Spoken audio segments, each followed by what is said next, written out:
Dear students, we have just completed the digestion in small intestine. Now I would like to bring your attention to a very interesting, a fascinating fact in biology, that is the length of small intestine. We have already studied that for human beings it's quite long. Now when you make a comparison between the length of small intestine between a herbivore and a carnivore. Herbivore, we know all the animals which graze, for example cow, sheep, etc. They're all herbivores, okay, deer. And when you compare the length of small intestine of a herbivore, as I am just showing you in this picture, you are seeing that picture now, okay, compare that with a carnivore like a tiger or a wolf or a leopard, you will see this very interesting fact, that is, for herbivores the small intestine is quite long. It is actually longer than that of a carnivore. Question is why? That is because the primary diet of a carnivore comprises of meat, and meat is protein rich. Okay, so the predominant major component of meat is protein, and proteins can be easily digested to free amino acids by our digestive enzymes. We have got so many enzymes which already we have discussed. The enzyme in stomach, that was pepsin, then in pancreas, pancreatic proteases such as trypsin, chymotrypsin, then we have studied that in the intestinal juice we have dipeptidase, etc.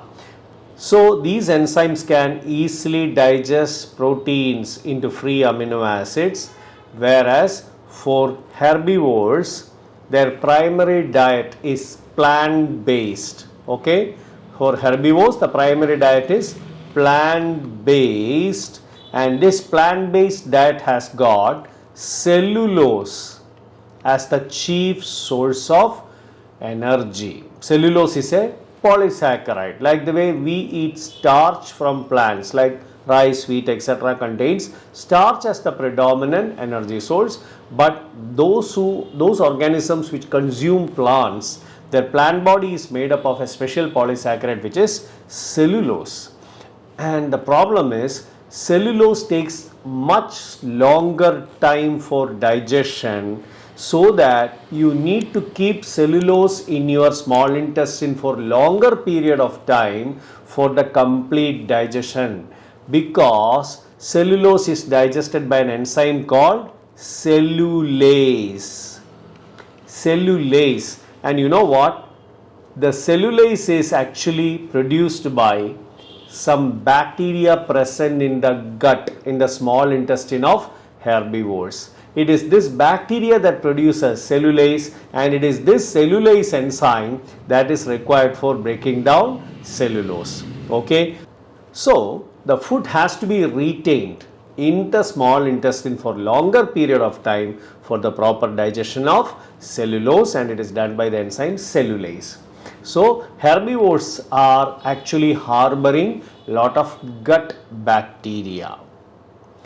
One fun fact, you know what? We human beings are also harboring intestinal bacteria, and these bacteria are predominantly found in the large intestine. Okay, we have already learned that large intestine has got water reabsorption as the primary function, and it will just send out the waste material from our body. Large intestine harbors lots of gut bacteria or gut microflora, they are called as, and this microflora is very, very important for our gut health as well as overall health. You know why? This gut bacteria produces vitamins like vitamin K, vitamin B12, etc. for us. Okay, these are all additional topics and it is not required for our exam. Just because I was discussing about this point, I gave you 2 additional points, and this will be very, very useful for you when you come to your 12th grade, okay, where you will be studying all these things in detail. Okay, so this is the extra point which will be asked for the exam, that is the longer alimentary canal, longer small intestine of herbivores. Why they are significant compared to shorter, comparatively shorter small intestine of carnivores? And that is going to be a very, very important question. So please be prepared for that question. Okay. Dear students, one additional topic that is given in our NCERT textbook, page 86 in a box, is about dental caries. Alright, what are dental caries? Dental caries are something which is very familiar to us, cavities, simply called cavities. Okay, now take a look at this picture. You will understand what exactly is a dental carie or cavity. You can see this black colored spots which clearly indicates that bacteria has created lot of damage in this teeth. Okay, so these are the cavities which you are seeing, or dental caries. That's what it means.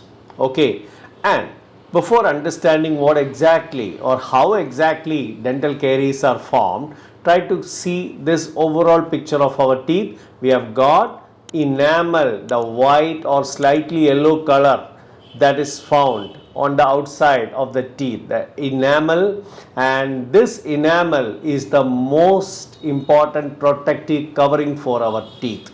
Alright, it is the hardest substance in human body, enamel, and this enamel is damaged by bacteria. When bacteria start multiplying in your teeth, they will secrete lot of acids. Okay, so these acids will start damaging, it will start corroding the enamel, and this corrosion of enamel results in this black colored so-called cavities. Okay, now you can see how bacteria start invading. You can see it in this diagram. You get how bacteria start invading at the basal portion of your teeth, closer to the gums, as you can see in this picture. So initially what happens is that bacteria start multiplying and their secretions will form what are called dental plaque. So this plaque, where I have shown this picture of bacteria in the inset, you can see that those colored markings are the bacteria, and this dental plaques will in turn act as a kind of coat, so that saliva, which is constantly produced in our mouth, has got this cleansing action. They have got to a limited extent bactericidal activity, and they keep your mouth clean. But the problem is, when you don't have proper hygiene in your teeth, when you don't clean your teeth properly, this dental plaques will start accumulating and they form a kind of shield over your teeth, so that saliva cannot have direct access to your teeth. Alright, it cannot directly access your teeth, and this lack of direct access and cleansing action eventually cause bacteria to multiply, produce more and more acids, and these acids will result in dental caries or cavities. Hope dental caries part is clear to you. Okay, dear students, so we have completed the dental caries or cavities or dental decay. Based on whatever we have learned, let's review two questions which could be asked for our MCQ part. Question number 1. Take a look at this. Tooth decay begins at a pH of. So we have already learned about pH, acid, bases and salts in that chapter in chemistry. Chapter 2 we have all learned about pH, and we know that pH 0 to 6.9 would be acid, 7 is neutral water, 7.1 to 14 is base. Alright. Now the question is, tooth decay begins at a pH of. We have got choices like pH 5, pH 6.5, pH 7.4, pH 8.5. Based on whatever we have learned in the theory part few minutes back, we know that dental caries are formed because of acids produced by mouth bacteria. It is these acids that are going to create cavities in our enamel. It is going to cause demineralization, removal of minerals from the teeth and make it very weak, and it is going to create cavities. Okay, so the key point is it is the acids produced by bacteria that creates cavities, and tooth decay begins at a pH of, so we know that acidic pH is from 0 to 6.9, and in this we have got 4 choices, and out of that 7.4, 8.5 obviously in the alkali range, so we are not looking at that. Then comes 2 other choices, 6.5 and 5, of which 6.5 is very close to neutral pH of 7. That means it is very mildly acidic. So 5 is the correct answer for this question, and pH 5 will be strongly acidic for creating a cavity. Okay, inside the mouth cavity a pH of 5 is considered to be on the higher side because it can create cavities. It is strong enough to create cavities. Okay, so the answer is 5. The same point, the pH of 5 is given in our chapter 2. Alright, so in chapter 2 I have explained about this pH 5 and dental cavities, etc. You can also refer my chemistry classes. Okay, answer is pH 5. Another question which you can expect from this part would be, since we said that tooth decay begins at a pH of, that is acidic pH, toothpaste will have a pH close to. What should be the ideal pH of a toothpaste? What could be the range of pH for a toothpaste?